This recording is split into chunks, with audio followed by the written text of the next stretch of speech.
Inilah kisah pemuda di zaman Nabi Musa, yang ibu dan bapaknya dikutuk menjadi babi. Pada masa Nabi Musa alaihissalam, ada seorang pemuda yang terkenal sebagai ahli ibadah. Siang dan malam ia habiskan waktunya untuk berzikir, sholat dan mendekatkan diri kepada Allah. Ia tinggal menyendiri di sebuah bukit yang sepi, jauh dari hiruk-pikuk manusia, agar ibadahnya tidak terganggu.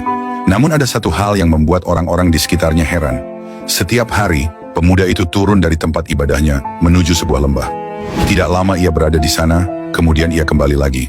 Wajahnya selalu tampak sedih, matanya basah oleh air mata.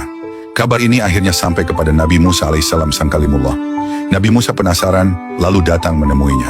Nabi Musa bertanya, "Wahai pemuda, aku mendengar engkau seorang ahli ibadah yang tekun, tetapi setiap hari engkau meninggalkan tempat ibadahmu, lalu pergi ke lembah itu, dan kembali dengan wajah yang sedih. Apa yang sebenarnya engkau lakukan di sana?" Pemuda itu terdiam sejenak. Air mata menetes. Dengan suara terbata ia berkata, "Wahai kalimullah, di lembah itu ada 2 ekor babi. Mereka bukan babi biasa, mereka adalah ayah dan ibuku. Mereka dikutuk oleh Allah menjadi babi karena dosa-dosa yang mereka lakukan ketika hidup. Setiap hari aku turun dari bukit untuk memberi mereka makan, membersihkan tubuh mereka, dan memastikan mereka tidak kelaparan. Aku tidak tega membiarkan mereka menderita, meski mereka dalam rupa yang menjijikkan. Mereka tetap orang tuaku." Mendengar pengakuan itu, Nabi Musa menangis. Ia merasa terharu melihat bakti seorang anak yang begitu besar, bahkan ketika orang tuanya telah berada dalam keadaan yang hina. Kemudian Nabi Musa berdoa kepada Allah, "Ya Allah, Engkau maha mengetahui apa yang terjadi pada hamba-Mu ini.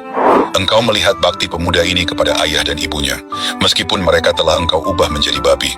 Ya Allah, demi kasih sayang-Mu, angkatlah hukuman dari kedua orang tuanya, kembalikan mereka ke bentuk manusia, agar mereka bisa bertaubat dan beriman kepadamu." Allah Azza wa Jalla pun berfirman kepada Nabi Musa melalui wahyu, "Wahai Musa, karena doa yang engkau panjatkan, dan karena bakti anak itu kepada orang tuanya, aku angkat hukuman dari keduanya. Aku kembalikan mereka menjadi manusia, agar mereka dapat memperbaiki diri dan bertaubat." Maka seketika itu juga, kedua babi tersebut berubah kembali menjadi manusia. Mereka menangis, memeluk anak mereka, dan berkata, "Wahai anakku, engkau adalah anak yang soleh.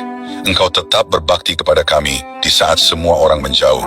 Hari ini Allah telah mengembalikan kami, maka kami bertaubat kepadanya." Sejak hari itu, mereka hidup sebagai orang beriman yang taat.